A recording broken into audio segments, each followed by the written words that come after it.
tell me a little bit about the life there with the models, because I want to get to this a little bit, because the truth is a lot of the models here have traveled and have experienced this model life, but a lot of the models haven't. And not to the extreme, because they went for a month or they were a little bit more protected as far as like they didn't experience model life. But you were a little younger than a lot of the other girls that worked.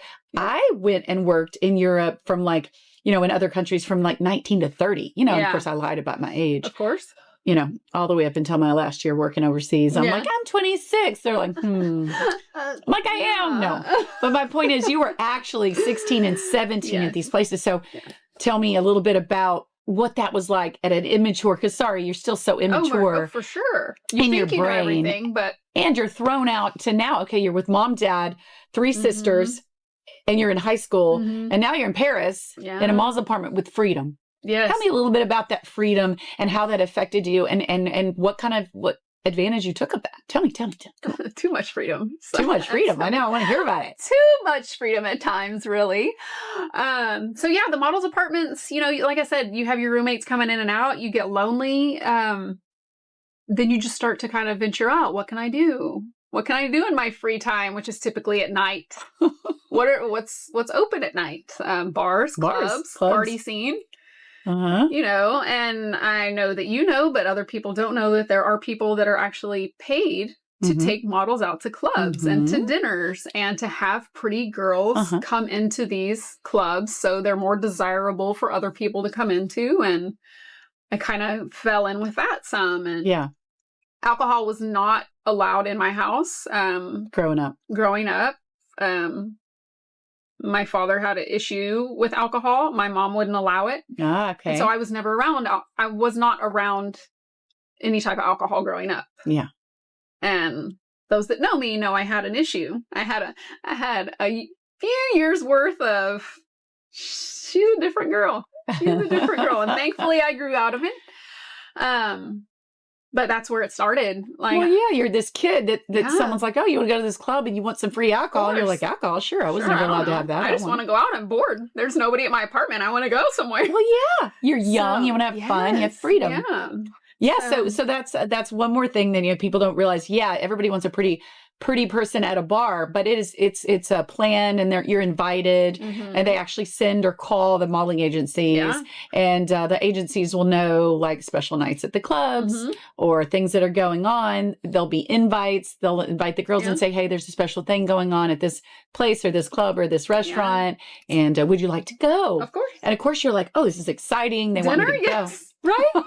Free food. I'm hungry for the starving model. Yeah. So that was, so you partook in this fun in Paris. Yes. I wouldn't blame you though. Yeah. It's Paris. My first experience with alcohol was in a club with 2 of my fellow agency models, 2 guys from Switzerland. And I'm like, I'm hanging out with my friends from Switzerland. And what's this? Yeah, sure. Pour me a glass. I don't know. Oh no, don't mix that tonic water with it. I don't like tonic water. So here I am sipping on a cup of straight vodka going, this is awful. But I don't want to look like an idiot because I've never been around alcohol. And yeah, so you want to be cool. Yeah, because I'm just meeting these people. I don't want to. You don't want to be uncool, like so you're just sipping on straight girl. Vodka. How'd that go? Oh my God, not good. Not good. I was like, I really have to go to the bathroom. Can somebody please take me? Because I don't know how to get there. And I don't know if I could get there. Oh, no. So these guys were like, I'm sure they were just like, this girl. Thankfully, they were genuinely nice people. Oh, thank goodness. That's the thing. Thank goodness. Oh my God. There's so many times where, thank the Lord, I made it through the night. Right. And nobody took advantage because there's a lot, obviously advantage that goes on. For sure. And in the industry too. Yes. And with partying and drinking, a lot of times they'll try to get you to drink or party on a photo shoot or, so that is not a good scenario. Obviously young person, brain's not fully developed.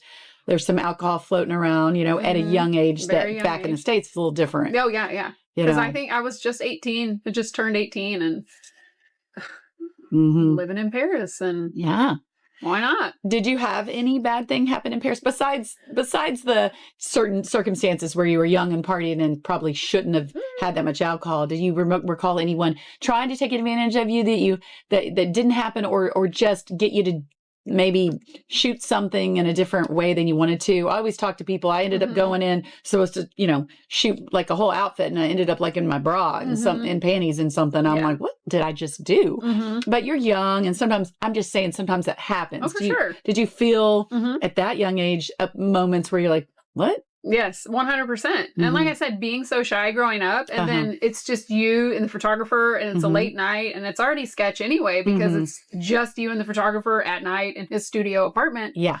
And I'm like, what do you mean I'm just supposed to wear these tiny underwear with floral arrangement glued to it? And you're going to put some flowers under my eyes and no shirt? You said no shirt. Okay, I guess let's do it for art. Yeah, because that's what people don't get.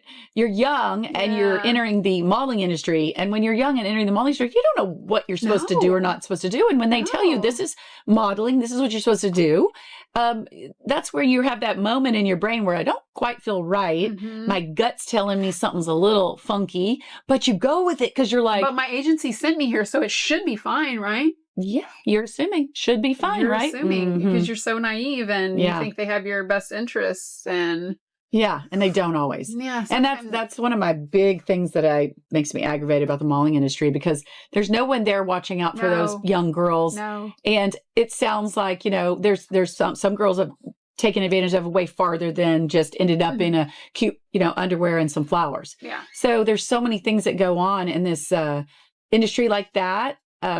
That it just upsets me. I was lucky enough to where I didn't have anything really bad happen, but I just remember lots of times where same situation. What am I wearing? What am I doing? What? Yeah, it's crazy. But it is. You just kind of go along with it. And did I ever see those photos? No. Did they sell them? I'm sure.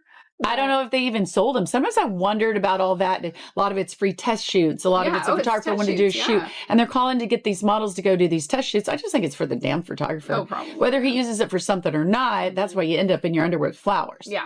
I'm just saying. So, but nothing. I think that was the only one that really stuck out when I was in Paris. Right. That kind of happened. Right. But there's moments like that happen that you probably don't even remember. Because I did thousands of jobs, right? Yeah. I just remember a few that really like, what am I doing? Well, let's go. What? I'm supposed to wear a suit. Why am I in my underwear?